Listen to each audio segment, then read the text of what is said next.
This is the age of deception. The human body cannot pass through walls or roofs or through windows that are closed. This is all the product of the imagination. Anyways, they were poking these huge needles into my hips and taking out hip tissue. And they were poking and prodding at my cheeks and all over my body. And in the actual session, there was excruciating pain. People's willingness to believe something because they want it to be true. I don't know why they would want it to be true.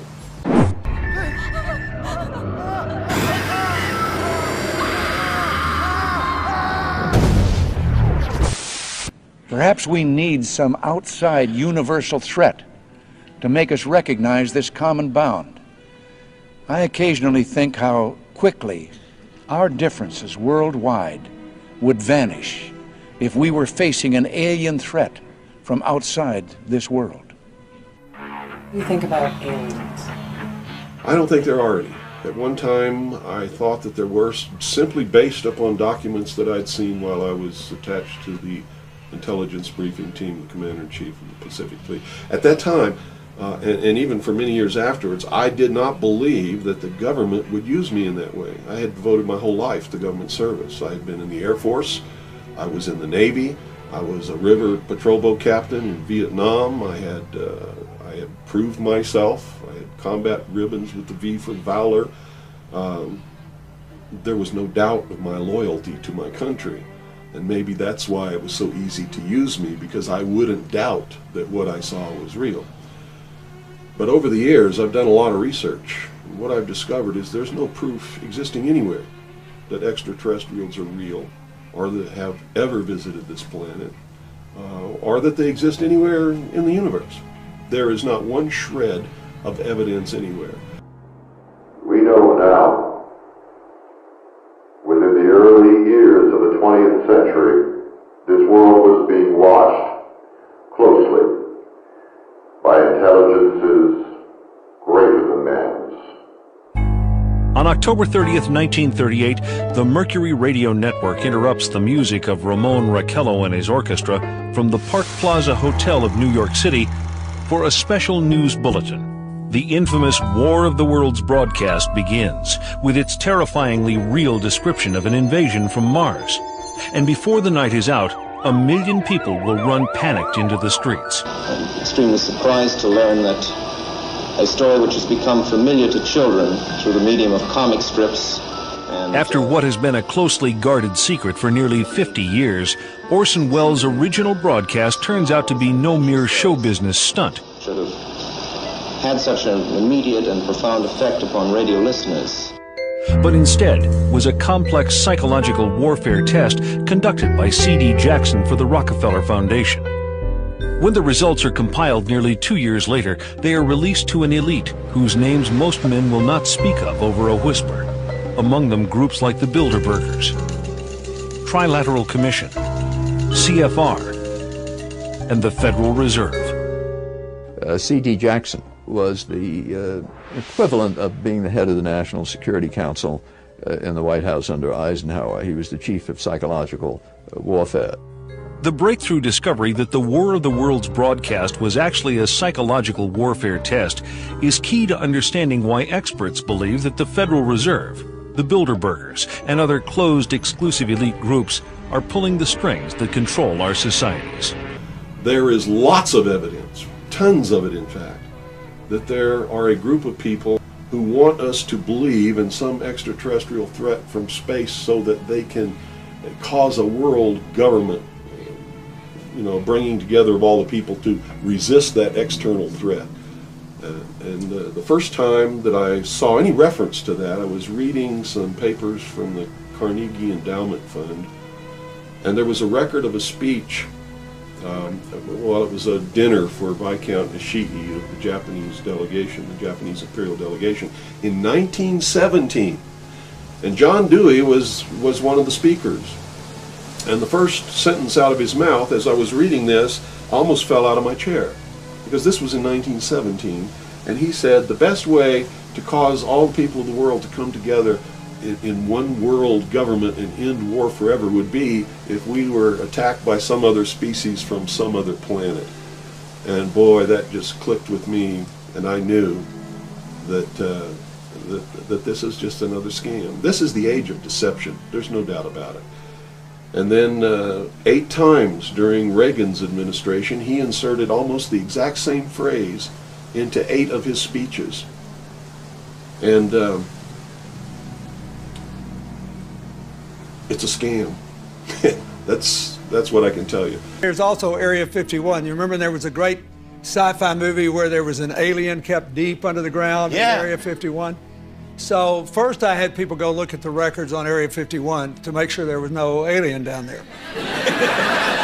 And people thought that because everybody who works there has to stop about an hour away and put on special clothing and then drive in and out. And that's because a lot of our stealth technology is made there. We know that now, but there are no aliens there. That's what I can tell you. What they call UFOs, these craft that fly around the sky, are real. But they're not piloted by some little green guy from some other planet. They're owned and operated by the United States of America for one, the Soviet Union for another, probably Great Britain, Canada. I think the first really operable ones were probably manufactured in Western Canada, in the wilderness, in a place especially built to create those machines, like we created the Manhattan Project, and the same kind of secrecy surrounded it. So the technology is real. It's been kept secret, and it's been used to promote this concept that there's an alien threat to this earth. It's just an incredible deception, and I'm just amazed that people have fallen for it in the manner that they have, in the absence of any proof whatsoever. I mean, they cite hearsay as proof. Well, what about all of the alien abductions? They're not abductions. They're the results of a tremendously successful and very sophisticated mind control operation, all of which has been in development. Well, they started working on those kinds of things since before World War II. Electronic mind control research is not new. A scientific milestone in this area came in the 1960s, when Dr. Jose Delgado demonstrated remote control over a charging bull. By connecting a radio antenna to electrodes inserted into the bull's brain, Delgado proved that the animal's aggressive impulses could be thwarted by electronically manipulating the bull's muscle reflexes. Do you realize the fantastic possibilities if from the outside we could modify the inside? Could we give messages to the inside? But the beauty is that now we are not using electrodes. In recent years, Delgado has shown that the behavior of monkeys can be altered using low-power, pulsating magnetic fields. But in these experiments, there were no antenna implants. Any function in the brain, emotions, intellect, personality, well, could be perhaps modified by this non-invasive technology.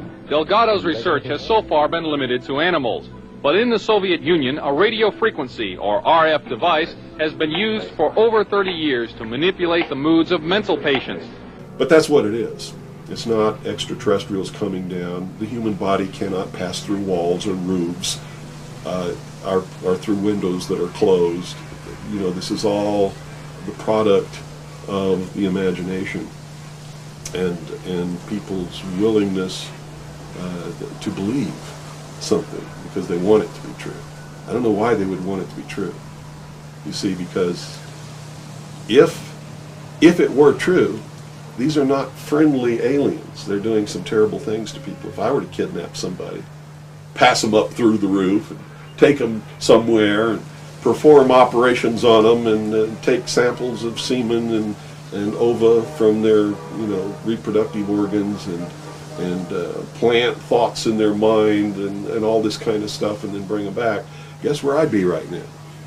In prison. That's kidnapping. It's criminal. It's a terrible thing. Anyways, they were poking these huge needles into my hips and taking out hip tissue. And they were poking and prodding at my cheeks and all over my body. And in the actual session, there was excruciating pain. There's a morbid sense about all this, too, as if people want to be hurt for some reason. I don't understand that.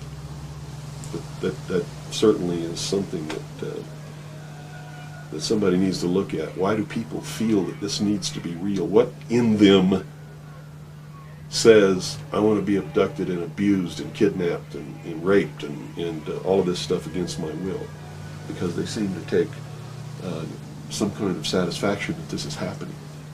And nobody's talking about the fact that this is a terrible thing to happen. If I were to do that to you, you wouldn't be too happy, would you? But somehow it's okay if an alien does it? I don't think so. It's all bullshit. It's a lie. He got abducted by it. And he has some marks on his shins from them. I think I've been abducted a few times. I've been abducted a few times. Blacks continued to be at the bottom of the heap. The black had made little or no progress up the social scale since slavery had ended in 1865. While you hit.